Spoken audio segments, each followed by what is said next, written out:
En el año 1896, en las ruinas del antiguo templo mortuorio del faraón Merneptah en Tebas, Egipto, un arqueólogo británico hizo un descubrimiento que cambiaría para siempre los debates sobre los orígenes de Israel. Una estela de granito negro de más de 3 metros de altura, cubierta de jeroglíficos egipcios, contenía una línea que haría historia. Entre los relatos de victorias militares y glorificaciones del faraón, aparecía por primera vez en un documento egipcio antiguo una palabra que haría que generaciones de académicos, teólogos y arqueólogos debatieran apasionadamente durante más de un siglo. Esa palabra era Israel, no grabada en piedra por los propios israelitas, sino por sus enemigos egipcios en un contexto de conquista y dominio. Lo que están a punto de descubrir es una historia de descubrimiento arqueológico, interpretaciones conflictivas, debates sobre cronologías bíblicas y las complejas relaciones entre evidencia material y textos sagrados. Esta es la historia de cómo una sola línea en una piedra antigua se convirtió en el centro de uno de los debates más intensos de la arqueología bíblica. El Egipto de finales del siglo XIX era un lugar fascinante para arqueólogos europeos. Después de que Jean-François Champollion descifrara los jeroglíficos egipcios en 1822 usando la piedra Rosetta, se abrió una ventana sin precedentes al mundo faraónico. Templos, tumbas y monumentos que habían permanecido mudos durante milenios súbitamente comenzaron a revelar sus secretos. Equipos de Francia, Gran Bretaña, Alemania y otros países europeos competían por excavar los sitios más prometedores, y los museos de sus capitales se llenaban de tesoros egipcios. Flinders Petrie, considerado por muchos como el padre de la arqueología científica moderna, había revolucionado los métodos de excavación en Egipto, a diferencia de muchos de sus contemporáneos que buscaban principalmente objetos espectaculares para museos. Petrie insistía en registrar cuidadosamente cada hallazgo, por modesto que fuera, y en prestar atención al contexto estratigráfico. Sus métodos metódicos establecieron estándares que transformaron la arqueología de una búsqueda de tesoros en una ciencia rigurosa. En 1896, Petrie estaba excavando en el templo mortuorio de Merneptah en Tebas, en la orilla occidental del Nilo. Merneptah había sido el 13º hijo de Ramsés II, uno de los faraones más famosos de Egipto. Ramsés II había reinado durante 67 años, un periodo extraordinariamente largo que significaba que muchos de sus hijos murieron antes que él. Cuando Ramsés finalmente falleció alrededor del año 1213 a.C., Merneptah ya era un hombre anciano, probablemente en sus 60 años. Su reinado fue relativamente breve, durando aproximadamente 10 años, pero fue un periodo de desafíos significativos para Egipto. El imperio estaba bajo presión de invasores extranjeros, incluyendo los misteriosos pueblos del mar, que estaban desestabilizando todo el Mediterráneo oriental. El templo mortuorio de Merneptah había sido construido para honrar su memoria después de la muerte, y para servir como lugar de culto donde se realizarían ofrendas perpetuas a su espíritu. Como era costumbre entre los faraones, había reutilizado materiales de estructuras anteriores.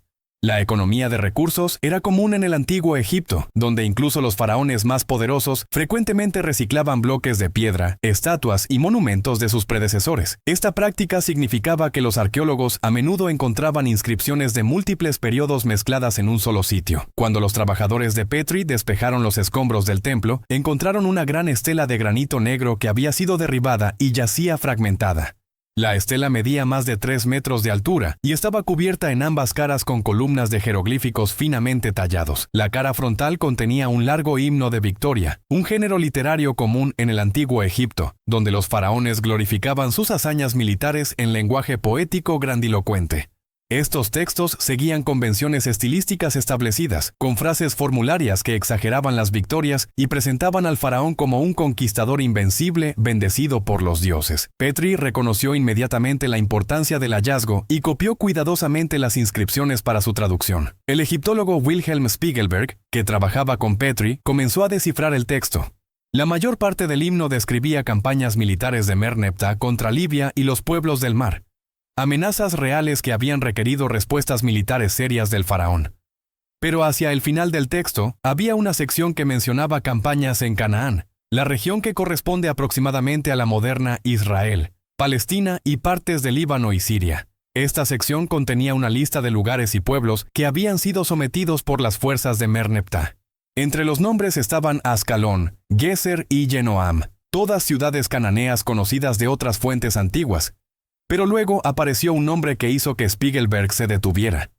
Escrito en jeroglíficos estaba lo que claramente parecía ser Israel, con un determinativo, un signo que en la escritura egipcia indica la categoría de la palabra precedente, que especificaba que se trataba de un pueblo o grupo étnico en lugar de un lugar geográfico establecido. Esta era la primera, y hasta la fecha sigue siendo la única, mención de Israel en textos egipcios antiguos. La línea completa, en traducción, decía aproximadamente: Israel está devastado, su semilla ya no existe. Era una afirmación típica de propaganda real egipcia, donde los enemigos siempre eran completamente aniquilados. Los académicos modernos reconocen que estas afirmaciones deben tomarse con escepticismo. Los faraones rutinariamente exageraban sus victorias y a veces inventaban campañas completamente ficticias para glorificar su reinado. Pero la mención específica de Israel como entidad reconocible en Canaán alrededor del año 1200 a.C. era extraordinariamente significativa. Cuando Petrie publicó su hallazgo, la reacción en círculos académicos y religiosos fue inmediata e intensa. Para muchos estudiosos bíblicos, esto parecía proporcionar confirmación arqueológica de que Israel existía como pueblo identificable en Canaán a finales del siglo XIII a.C. Esto encajaba razonablemente bien con las cronologías tradicionales que situaban el éxodo de Egipto y la conquista de Canaán bajo Josué en este período general. Algunos apologistas vieron en la estela una vindicación de la historicidad básica de los relatos del Pentateuco y el libro de Josué. Sin embargo, otros académicos eran más cautelosos. La estela no mencionaba un éxodo de Egipto, no describía una conquista dramática de ciudades cananeas, y ciertamente no confirmaba los detalles específicos de las narrativas bíblicas. Simplemente atestiguaba que un grupo llamado Israel existía en Canaán y que había tenido algún tipo de conflicto con fuerzas egipcias. El determinativo usado para Israel, que indicaba un pueblo en lugar de un territorio establecido, sugería que en este periodo Israel era un grupo tribal o étnico, sin un estado centralizado o territorio fijo claramente definido. Los debates sobre cómo interpretar la estela de Merneptah se intensificaron a medida que la arqueología de Palestina se desarrollaba durante el siglo XX. Excavaciones en sitios por todo Israel y Palestina revelaban un cuadro complejo del periodo de transición entre la Edad de Bronce tardía y la Edad de Hierro, aproximadamente de 1300 a 1100 a.C. Este era precisamente el periodo cuando, según las cronologías tradicionales, los israelitas habrían estado estableciéndose en Canaán. Pero la evidencia arqueológica no mostraba el tipo de conquista militar rápida y devastadora descrita en el libro de Josué. En cambio, lo que los arqueólogos encontraron fue un patrón de nuevos asentamientos pequeños que aparecían en las tierras altas de Canaán durante este periodo. Estos asentamientos eran modestos, típicamente aldeas de unas pocas docenas de familias, sin fortificaciones elaboradas o arquitectura monumental. La cultura material, las cerámicas, herramientas y estructuras domésticas mostraba continuidad con las tradiciones cananeas locales, aunque con algunas características distintivas. Notablemente, estos nuevos asentamientos carecían casi completamente de huesos de cerdo, a diferencia de los sitios cananeos contemporáneos, donde el cerdo era consumido regularmente. Esta ausencia de cerdo se convertiría en un marcador arqueológico debatido de presencia israelita temprana. William Dever, uno de los arqueólogos más prominentes trabajando en Israel durante la segunda mitad del siglo XX, argumentó que estos nuevos asentamientos en las tierras altas representaban el surgimiento temprano de Israel. Según esta interpretación, Israel no habría sido un grupo extranjero que invadió Canaán desde fuera, sino más bien un movimiento interno de poblaciones cananeas que se separaron de las ciudades-estado de las tierras bajas y establecieron un nuevo modo de vida en las regiones montañosas anteriormente poco pobladas. Esta teoría, a veces llamada el modelo de revuelta campesina o surgimiento interno, desafiaba las narrativas tradicionales de conquista externa. Otros arqueólogos, como Israel Finkelstein de la Universidad de Tel Aviv, propusieron cronologías revisadas que complicaban aún más el cuadro. Finkelstein argumentó que algunos de los sitios tradicionalmente fechados al siglo XII a.C. deberían ser redatados al siglo XI o incluso al X, lo que comprimiría significativamente la cronología de los desarrollos tempranos de Israel. Estos debates técnicos sobre datación cerámica y estratigrafía pueden parecer áridos, pero tienen implicaciones profundas para cómo entendemos los orígenes de Israel y la relación entre los textos bíblicos y el registro arqueológico. La estela de Merneptah se mantuvo en el centro de estos debates porque proporcionaba un punto de referencia cronológico firme. Fuera cual fuera la interpretación que uno prefiriera sobre los orígenes de Israel, tenía que dar cuenta del hecho de que alrededor del año 1200 a.C., los egipcios reconocían la existencia de un grupo llamado Israel en Canaán. Esto establecía un terminus ante quem, un punto en el tiempo antes del cual Israel debe haber surgido como entidad identificable. Cualquier teoría que situara la formación de Israel significativamente más tarde que esto contradecía la evidencia de la estela. Pero, ¿qué tipo de entidad era este Israel mencionado en la estela? El determinativo indicaba un grupo de personas en lugar de un estado territorial. Esto sugería que Israel en 1200 a.C. no era un reino unificado con fronteras definidas, sino más bien un colectivo tribal o étnico, quizás una confederación laxa de grupos relacionados que compartían alguna identidad común. Esta caracterización encajaba bien con la descripción del período de los jueces en la Biblia, donde Israel es retratado como una confederación tribal sin gobierno centralizado, unificándose solo ocasionalmente bajo líderes carismáticos para enfrentar amenazas externas. La narrativa bíblica misma presenta un cuadro complejo y a veces contradictorio de los orígenes de Israel. El libro de Josué describe una conquista militar rápida y comprensiva de Canaán, con todas las ciudades principales siendo capturadas y destruidas. Pero el libro de Jueces, que supuestamente describe el periodo inmediatamente posterior, presenta una situación muy diferente, donde los israelitas controlan solo partes de Canaán y luchan continuamente con poblaciones cananeas que permanecieron en la tierra. Muchos académicos ven estas como dos tradiciones diferentes sobre los orígenes de Israel, que fueron preservadas en el texto bíblico final. La arqueología ha mostrado que la descripción en Josué de una conquista violenta y rápida no se ajusta bien a la evidencia material. Ciudades como Jericó y Ai, que según Josué fueron dramáticamente destruidas por los israelitas, muestran patrones de ocupación que no corresponden a las narrativas bíblicas. Jericó, por ejemplo, parece haber estado mayormente deshabitada durante el periodo cuando la conquista supuestamente ocurrió. Ai, cuyo nombre significa ruina en hebreo, era efectivamente un sitio en ruinas en este periodo, sin ciudad fortificada que conquistar. Estos desajustes entre texto y arqueología han alimentado décadas de debate sobre cómo entender las narrativas de conquista.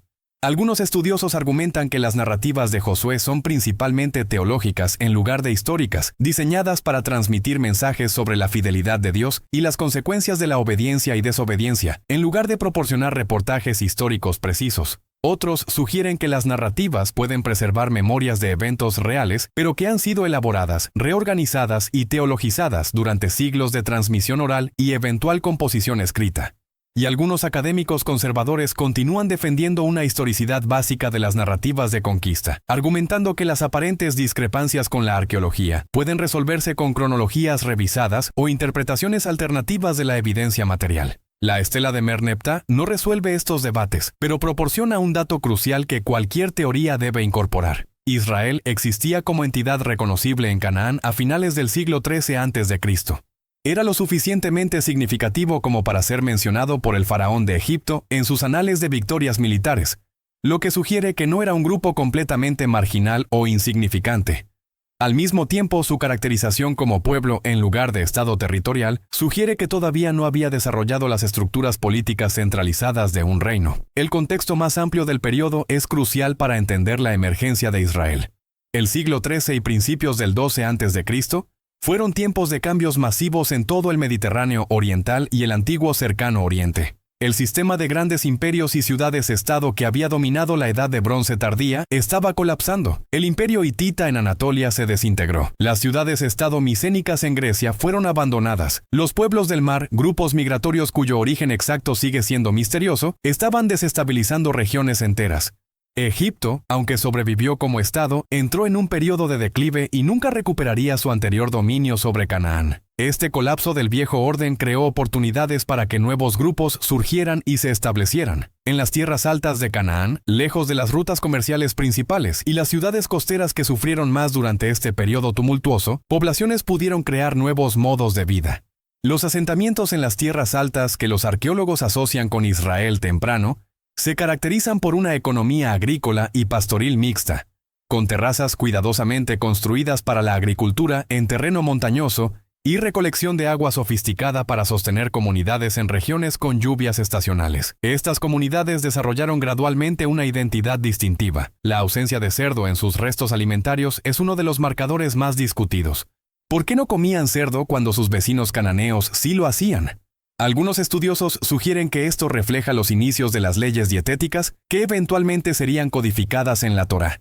Otros argumentan que podría haber tenido razones prácticas, económicas o ecológicas no relacionadas con prohibiciones religiosas. La interpretación de este detalle aparentemente menor ha generado extensos debates académicos. Otro marcador de identidad israelita temprana es el estilo de cerámica. Los asentamientos en las tierras altas muestran un tipo distintivo de jarra con collar, una forma cerámica que se vuelve cada vez más común en este periodo y región. Si bien esta cerámica tiene precedentes en tradiciones cananeas anteriores, su proliferación en los nuevos asentamientos sugiere algún tipo de identidad o red compartida. Los arqueólogos debaten si estos marcadores materiales, la ausencia de cerdo, el estilo cerámico, los patrones de asentamiento, realmente indican etnicidad israelita o simplemente reflejan adaptaciones a condiciones ambientales y económicas específicas de las tierras altas. El texto de la estela de Merneptah en sí merece examen más cercano. La sección sobre Canaán dice: los príncipes están postrados diciendo paz. Ninguno levanta su cabeza entre los 9 arcos. La devastación es para Chegenu. Hati está pacificado, Canaán ha sido saqueado con toda maldad, Ascalón ha sido llevado cautivo, Geser ha sido capturado, Yenoam se ha hecho como si nunca hubiera existido, Israel está devastado, su semilla ya no existe, Jurru se ha convertido en viuda para Egipto. Todas las tierras juntas están en paz, todos los que vagaban han sido sometidos por el rey del Alto y Bajo Egipto. Este texto sigue las convenciones de la literatura de Victoria Real egipcia. Los enemigos están completamente derrotados, reducidos a nada, suplicando por misericordia. Los 9 arcos era un término tradicional egipcio para los enemigos de Egipto en general. La retórica es hiperbólica y formularia. Sin embargo, los nombres específicos mencionados, Ascalón, Geser, Yenoam e Israel, presumiblemente reflejan oponentes reales que las fuerzas de Merneptah encontraron durante campañas en Canaán. ¿Qué tipo de campaña fue esta? La estela no proporciona detalles. No sabemos si Merneptah personalmente lideró un ejército a Canaán o si envió fuerzas bajo comandantes subordinados. No sabemos la escala del conflicto, si fue una expedición militar mayor o una incursión punitiva menor. No sabemos qué provocó la campaña o cuáles fueron sus resultados duraderos. Lo único que sabemos con certeza es que los escribas egipcios consideraron apropiado mencionar a Israel junto con ciudades cananeas establecidas como entre los enemigos sometidos. La yuxtaposición de Israel con ciudades como Ascalón y Geser es interesante. Estas eran ciudades-estado cananeas establecidas con largas historias. Ascalón era un puerto importante en la costa mediterránea. Geser controlaba rutas comerciales en las estribaciones entre las tierras altas y la llanura costera. Que Israel sea mencionado en la misma lista sugiere que, aunque caracterizado diferentemente con su determinativo de pueblo, era considerado una entidad de comparable significancia en el paisaje político de Canaán. Algunos estudiosos han propuesto que la mención de Israel en la estela podría referirse a un grupo de refugiados o trabajadores forzados que habían escapado de Egipto y se habían establecido en Canaán, proporcionando así un posible vínculo con las tradiciones del Éxodo. Esta interpretación es especulativa y la mayoría de los académicos la consideran una lectura excesiva del texto. La estela simplemente no proporciona suficiente información para conectarla directamente con las narrativas del Éxodo. Lo que sí hace es confirmar que alrededor de 1200 a.C., un grupo identificable llamado Israel existía en Canaán y era lo suficientemente prominente como para ser notado por el poder imperial dominante de la época. La datación precisa de la estela ha sido objeto de escrutinio. Basándose en referencias internas y en el contexto histórico del reinado de Merneptah, los egiptólogos generalmente fechan el texto alrededor del año 1208 a.C., en el 5º año del reinado de Merneptah. Esta fecha tiene un margen de error de solo unos pocos años, haciéndola uno de los puntos de referencia cronológicos más firmes para la historia temprana de Israel. Contrasta fuertemente con la incertidumbre que rodea la datación de muchos textos bíblicos que fueron compuestos durante siglos y cuyos orígenes exactos son objeto de debate continuo. El descubrimiento de la estela en 1896 llegó en un momento crucial en el desarrollo de la arqueología bíblica. El campo estaba en su infancia, con excavadores apenas comenzando a aplicar métodos científicos rigurosos a sitios en Palestina. Las expectativas eran altas de que la arqueología confirmaría los relatos bíblicos en detalle. Algunos excavadores tempranos eran explícitamente motivados por el deseo de probar la veracidad histórica de la Biblia. La estela de Merneptah parecía ofrecer precisamente este tipo de confirmación, una mención extrabíblica de Israel que correspondía aproximadamente con el período bíblico. Sin embargo, a medida que la arqueología de Palestina maduraba durante el siglo XX, el cuadro se volvió más complicado. Descubrimientos posteriores no proporcionaron las confirmaciones simples que algunos habían esperado. En cambio, revelaron un mundo antiguo complejo, donde las realidades históricas a menudo divergían significativamente de las narrativas bíblicas. Esta disonancia entre texto y artefacto llevó a profundas reconsideraciones de cómo entender la Biblia como fuente histórica. Académicos como Thomas Thompson y Niels Peter Lemche, de la llamada Escuela Minimalista de Copenhague, argumentaron que los textos bíblicos sobre periodos tempranos eran en gran medida construcciones literarias tardías con poca base histórica confiable.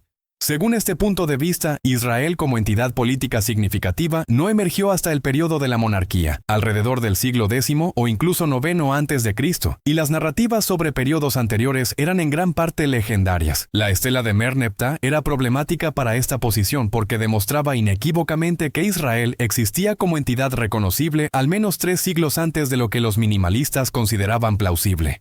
La respuesta de los minimalistas fue argumentar que el Israel, mencionado en la estela, podría no tener continuidad directa con el reino de Israel conocido de periodos posteriores, o que podría referirse simplemente a poblaciones cananeas en ciertas regiones que solo más tarde desarrollarían una identidad israelita distintiva. Estas argumentaciones fueron consideradas forzadas por muchos académicos, quienes vieron en ellas intentos de preservar teorías preconcebidas frente a evidencia contraria. Sin embargo, los debates ilustran cuán politizadas y emotivas pueden volverse las discusiones sobre los orígenes de Israel. Para apologistas religiosos, la estela de Merneptah se convirtió en una pieza central de argumentos sobre la confiabilidad histórica de la Biblia. Aparecía frecuentemente en libros, conferencias y debates defendiendo la historicidad de las narrativas bíblicas. La lógica era que si la arqueología confirmaba la existencia de Israel en el periodo general descrito por los textos bíblicos, esto prestaba credibilidad a otros aspectos de esas narrativas. Esta argumentación tiene cierta fuerza, pero también tiene limitaciones. La existencia de Israel en Canaán alrededor de 1200 a.C. no prueba que el éxodo ocurrió como se describe en el Pentateuco, ni confirma las conquistas dramáticas descritas en Josué, ni valida cualquier otro detalle específico de las narrativas. La estela también plantea preguntas fascinantes sobre identidad étnica en el mundo antiguo. ¿Qué hacía que el Israel de la estela fuera reconocible como un grupo distintivo para los egipcios? ¿Compartían una lengua común? Prácticas religiosas distintivas, una organización social particular, tradiciones ancestrales compartidas. El texto egipcio no proporciona estas respuestas. Simplemente asume que sus lectores sabrían a quién se refería Israel, lo que implica que el nombre era conocido en círculos informados sobre asuntos cananeos. Los antropólogos han mostrado que la etnicidad es un fenómeno complejo y fluido, no una categoría fija y biológica. Los grupos étnicos se definen tanto por autoidentificación como por cómo son percibidos por otros. Las fronteras entre grupos pueden ser porosas, con individuos y comunidades a veces cambiando de afiliación. En el antiguo Cercano Oriente, donde las migraciones, conquistas y mezclas de poblaciones eran comunes, las identidades étnicas eran probablemente aún más fluidas de lo que las narrativas bíblicas, escritas siglos después, sugieren. La investigación lingüística proporciona perspectivas adicionales. El hebreo antiguo, en el que eventualmente fueron escritos los textos bíblicos, es una lengua semítica del noroeste, estrechamente relacionada con el fenicio, el moabita y el amonita. Estas lenguas eran tan similares que sus hablantes probablemente podían entenderse mutuamente con relativa facilidad. Esto sugiere que lingüísticamente los israelitas no eran radicalmente diferentes de otros grupos en Canaán. Si la lengua no era el marcador principal de distinción, entonces otros factores, culturales, religiosos, sociales, deben haber sido más importantes para definir la identidad israelita. La religión es frecuentemente citada como el factor distintivo crucial. Los textos bíblicos presentan el monoteísmo yavista como la característica definitoria de Israel, distinguiéndolos de sus vecinos politeístas. Sin embargo, la evidencia arqueológica y textual sugiere que el monoteísmo estricto se desarrolló gradualmente y que muchos israelitas antiguos adoraban múltiples deidades, incluyendo diosas junto a Yahvé. Inscripciones de sitios como Kuntillet Ajrut mencionan Yahvé y su Asherá, sugiriendo que incluso en periodos relativamente tardíos, algunos israelitas veían a Yahvé como teniendo una consorte divina. Los profetas bíblicos constantemente denuncian a los israelitas por adorar a Baal y otras deidades, indicando que el politeísmo era común. Esto sugiere que en el periodo temprano, cuando la estela de Merneptah fue inscrita, la religión israelita probablemente no era tan distintivamente monoteísta como los textos bíblicos posteriores afirman. Las prácticas religiosas de Israel temprano pueden haber sido bastante similares a las de otros grupos cananeos, con variaciones regionales y familiares en qué deidades eran enfatizadas. Solo gradualmente, a través de procesos complejos de reforma religiosa, profetismo y eventual codificación textual, emergió el monoteísmo yavista, estricto que caracteriza al judaísmo posterior. La estela de Merneptah ha sido ocasionalmente llamada la Estela de Israel, debido a su famosa mención, aunque este no era el propósito principal del monumento. El texto completo es un largo himno celebrando las victorias de Merneptah sobre varios enemigos, con la sección sobre Canaán siendo solo una parte. La mayor parte del texto se enfoca en campañas contra los libios y los pueblos del mar, amenazas que representaban peligros más serios para Egipto que cualquier cosa en Canaán. Desde la perspectiva egipcia, la mención de Israel era probablemente un detalle menor en una lista de enemigos menores sometidos. Solo ha ganado tal prominencia debido a su importancia para los estudios bíblicos posteriores. El monumento original probablemente se erigió en el templo de Karnak en Tebas, el complejo religioso más importante de Egipto. Habría sido uno de muchos monumentos similares proclamando las glorias del faraón. Que haya sobrevivido hasta ser redescubierto en el siglo XIX es en sí mismo notable. Innumerables monumentos antiguos fueron destruidos, reutilizados o simplemente se desintegraron con el tiempo. La preservación de la estela permite que una voz del pasado distante, la voz del poder imperial egipcio, nos hable sobre un momento en la formación temprana de Israel. Hoy, la estela de Merneptah reside en el Museo Egipcio de El Cairo, donde es uno de los objetos más fotografiados y estudiados de la colección. Visitantes de todo el mundo, muchos con intereses religiosos en la historia de Israel, vienen específicamente para ver esta piedra. Para algunos es un objeto de casi veneración, una confirmación tangible de sus tradiciones ancestrales. Para otros es simplemente un artefacto histórico fascinante, que proporciona una ventana a un periodo crucial de transición en el antiguo Cercano Oriente. Los debates sobre cómo interpretar la estela continúan en publicaciones académicas, conferencias y aulas. Cada nueva generación de estudiosos examina el texto con ojos frescos, aplicando nuevas metodologías y perspectivas teóricas. Algunos estudios recientes han utilizado análisis lingüístico computacional para comparar el texto de la estela con otros textos egipcios contemporáneos, buscando patrones en el uso del lenguaje que puedan revelar más sobre cómo los egipcios conceptualizaban diferentes tipos de enemigos. Otros han examinado el contexto geopolítico más amplio del reinado de Merneptah, tratando de entender qué motivó las campañas militares mencionadas en la estela. Una pregunta particularmente intrigante es por qué esta es la única mención de Israel en textos egipcios antiguos, a pesar de que Egipto mantuvo presencia e influencia en Canaán durante siglos.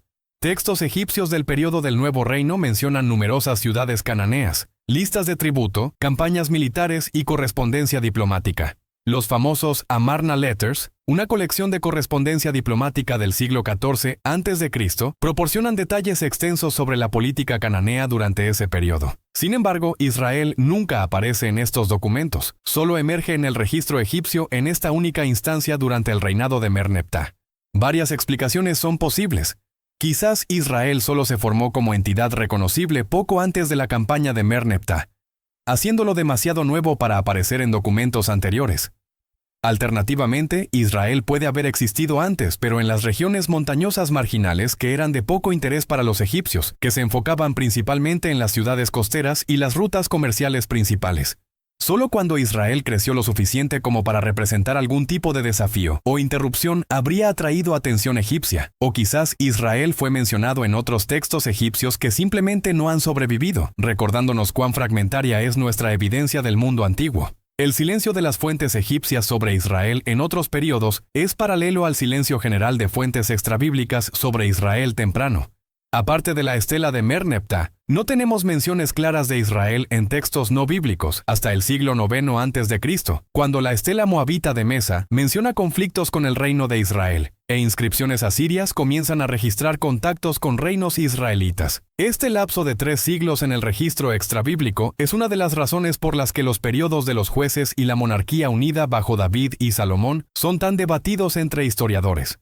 La arqueología ha proporcionado evidencia sustancial para los reinos de Israel y Judá en los siglos IX al VI a.C. Fortificaciones, palacios, inscripciones, sellos administrativos y otros artefactos documentan estados organizados con burocracias funcionando. Pero para periodos anteriores la evidencia es mucho más ambigua. Los modestos asentamientos de las tierras altas no muestran las características de estados centralizados. No hay palacios monumentales, ninguna arquitectura pública elaborada, pocas inscripciones, pocas indicaciones de jerarquía social pronunciada o especialización económica. Esto es consistente con sociedades tribales o jefaturas, no con reinos desarrollados. Esta evidencia arqueológica ha llevado a muchos estudiosos a cuestionar las narrativas bíblicas sobre la monarquía unida de David y Salomón. El libro de Reyes describe a Salomón construyendo templos elaborados, palacios y fortificaciones, manteniendo un ejército grande y una burocracia sofisticada, controlando un imperio que se extendía desde Egipto hasta el Éufrates. Sin embargo, la evidencia arqueológica de Jerusalén del siglo X a.C. es escasa y no muestra la riqueza y monumentalidad que estas narrativas sugieren. Esto ha llevado a propuestas de que David y Salomón, si fueron figuras históricas, gobernaron entidades políticas mucho más modestas de lo que los textos bíblicos afirman, quizás simplemente jefaturas regionales en lugar de un reino poderoso. Estas reconstrucciones revisionistas son ferozmente debatidas. Algunos arqueólogos argumentan que la ausencia de evidencia no es evidencia de ausencia, que Jerusalén ha sido continuamente habitada y reconstruida durante milenios, destruyendo o enterrando restos anteriores. Otros señalan que nuestras expectativas de lo que constituye un reino pueden estar sesgadas por ejemplos posteriores más elaborados, y que entidades políticas significativas pueden dejar huellas arqueológicas modestas. Y algunos académicos conservadores continúan defendiendo la historicidad básica de las narrativas de la monarquía unida, argumentando que futuras excavaciones pueden revelar evidencia más sustancial. La estela de Merneptah no puede resolver estos debates sobre periodos posteriores, pero proporciona un punto de anclaje crucial para el extremo temprano de la cronología israelita. Establece que alrededor de 1200 a.C., Israel existía en alguna forma. Lo que sucedió en los siguientes siglos, como esta entidad temprana se desarrolló en los reinos de Israel y Judá, conocidos de periodos posteriores, permanece sujeto a interpretación y debate. Pero el punto de partida está establecido por esta única línea grabada en granito negro hace más de 3200 años. En conclusión, la estela de Merneptah representa mucho más que una simple inscripción antigua. Es un testimonio de la complejidad de relacionar textos con artefactos, de las tensiones entre diferentes tipos de evidencia histórica, de los desafíos de reconstruir el pasado a partir de fragmentos dispersos. Es un recordatorio de que la historia antigua raramente proporciona certezas absolutas, sino más bien probabilidades, interpretaciones provisionales sujetas a revisión a medida que nueva evidencia emerge y nuevas perspectivas se desarrollan. Para aquellos que se acercan a la estela con compromisos religiosos, puede servir como confirmación de que las tradiciones ancestrales tienen raíces históricas, incluso si los detalles específicos permanecen debatidos. Para académicos seculares es un documento invaluable del antiguo cercano Oriente, que proporciona perspectivas cruciales sobre un periodo de formación. Para todos es una ventana a un mundo distante, donde imperios ascendían y caían, pueblos migraban y se establecían, identidades se formaban y transformaban. En esa única línea, Israel está devastado, su semilla ya no existe. Paradójicamente encontramos el primer testimonio escrito de un pueblo que no solo sobrevivió, sino que continuaría moldeando la historia mundial durante milenios venideros.